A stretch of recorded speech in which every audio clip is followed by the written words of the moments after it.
Listen to this man.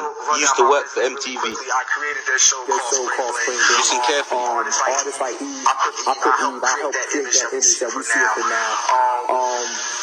Even after I left BET, I was Dave Chappelle standing. So I saw everything that happened with him. And to really capitalize it even more, basically, since 1997, whatever has happened in urban America as far as the perception on television and film, I was basically the fly on the wall. So for me and the fellas around me, it was all fun, but we did not know that we were a part of a system.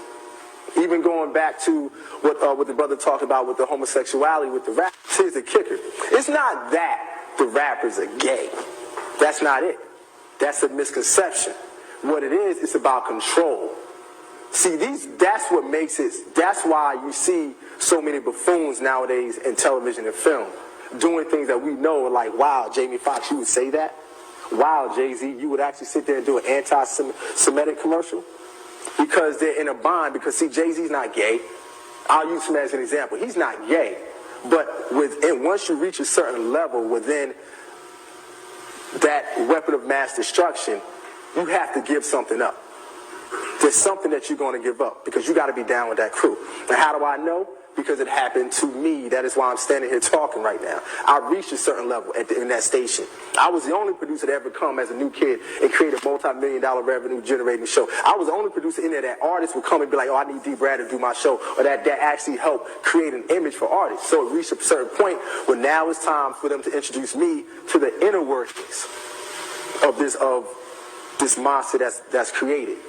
So now you have a rapper who will get turned out by a high-ranking label exec because, well, what you gonna do? I mean, if I want to be a rapper and I walk in and the label exec tells me that this is what I need to do for him because, hey, he put my album on when I really wasn't that talented.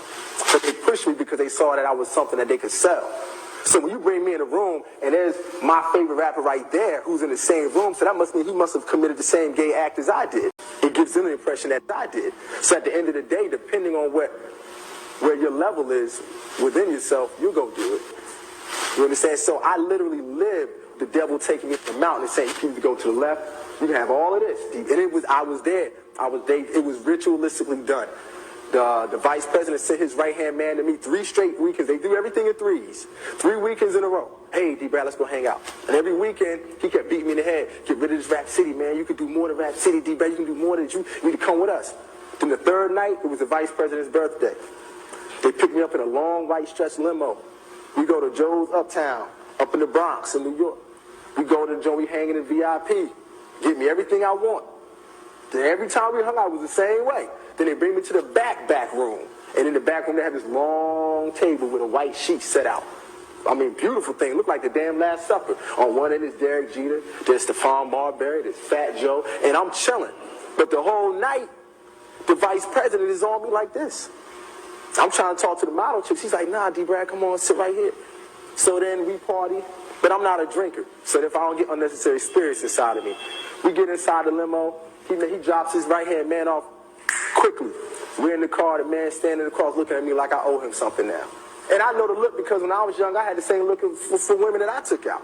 So I know the look, and I know the energy. And while he's doing that, he's sitting there with his legs spread open, rubbing his balls. Now, I'm in a situation where I'm like, no, what am I going to do? This is my vice president. This is my boss. But the problem is, I was just raised differently. You understand what I'm saying? I was brought up differently. So for me, I had to turn that away. But what the hell that I caught after that, this is why I don't come down on those who buffoon to sell out, because everybody ain't built for this war.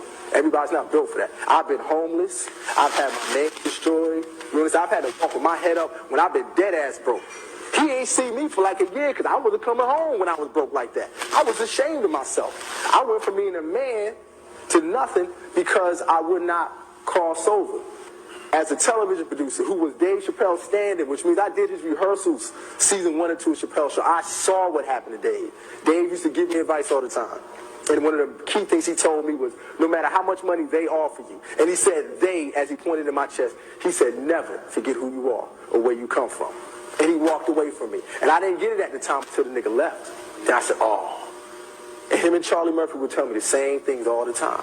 And then I got it. This is a war. And these cats are sorcerers. And we need to take, and I know the words magic and sorcery takes people to make you think that I'm talking about the Eastwick Chronicles or Harry Potter, but this is real because it's affecting our babies. So when they see all these signs visually that say 75% of the new HIV cases in New York are blacks and Latinos,